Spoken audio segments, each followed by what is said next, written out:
What's up guys, TC here, and welcome back to Starbound Nightly. And today we got a lot of really cool stuff, so we are going to jump right in. And right off the bat, you can see we have brand new sprites for the different Fluffalo varieties.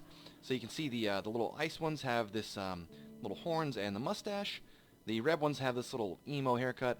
The poison ones have little spikes, and the electric ones have this really cool electrical current running between their horns. And when you harvest them, as you can see, they change colors just a little bit. And this one's really cool, he turns blue. Yeah, so it's really nice. And you get the chronic extract, scorch core, venom sample, and static cell.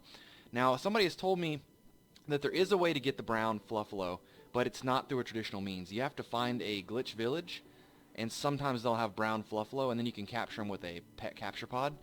They don't give any resources, so they're pretty much decoration only, but they're pretty rare, so that'd definitely be something I would, like, I'm a collector kind of guy, so that's definitely something I would go after. I'd try to hunt down one of those glitch villages and collect that guy. Ignore this stuff down here. This is a project I'm working on. So this next little thing I want to show you is kind of cool. This is a Terramart which I spawned in. Normally you'd find this at the outpost, but it's kind of cool. They have this new item they sell. It's called Terramart Shipments, and it says it locks in the freshness by launching your produce into space. And I was wondering quite what it was, and it actually is a it's for produce only, so it lets you ship your like goods and crops, and it actually does it at a better rate too. So like if I were to sell this rice right here, you'd see I'd get 12 pixels for it, right? But if we were to buy this thing here, which is cool because you can place it anywhere. So if you want to have this on your homeworld or your ship or wherever, you can have it there. But like I said, you get 12 pixels for that rice.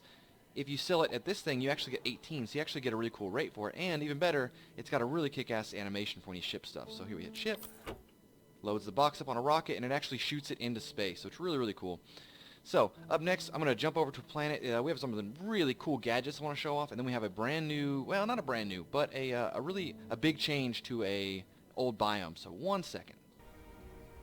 Okay, guys, and we are back, and so I've got a really, really cool little gadget here. We have two brand new, completely unique gadgets that just got introduced, and they're kind of late-game objects, but they are called the Cave Detector and the Ore Detector, and they do exactly what you think they do. They are one-handed, and they have this really cool little effect. So the cave detector, obviously it finds caves, so when you left click, it actually highlights all the caves on the screen, and you can see it's really, really useful to navigate, especially if it's really dark.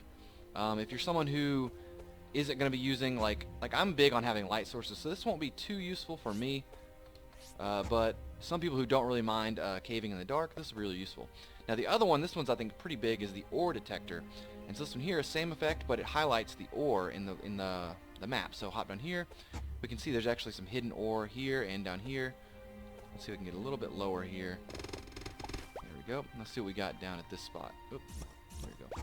So as you can see, it highlights it in the background. It highlights different types of ore. You can tell, like this blue stuff. You have gold here, which I think this is actually solarium. Yeah, solarium. We got some purple.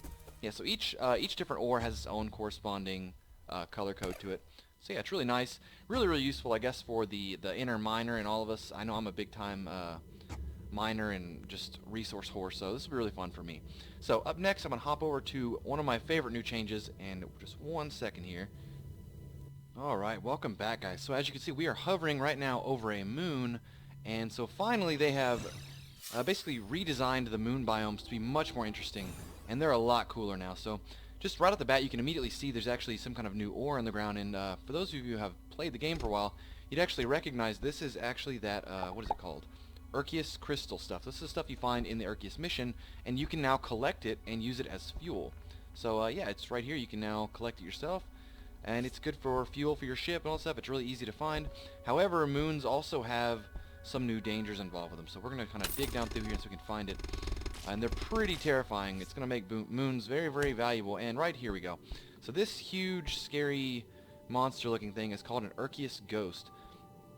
And the scary part about this thing is, at least right now, they are completely immune to damage. As you can see here, I am just drilling this guy.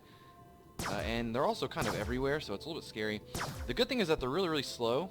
And I think the whole point of this is to make moons, like, basically you can set up shop here if you want, and you can still collect resources, but you have to kind of stay on the move. You can't just stop and take your time. It's going to make these places a lot scarier, because it'll give you enough time to maybe stop and collect some resources, but then you got to move.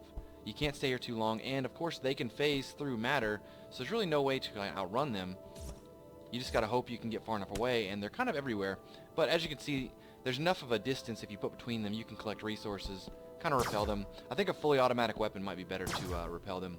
Now, from what I've been told, in the future there will be a weapon that is able to kill these guys. But I've been told it's like a singular weapon. So it's not like there's a weapon category. It's a very particular weapon you're going to have that's going to kill these guys.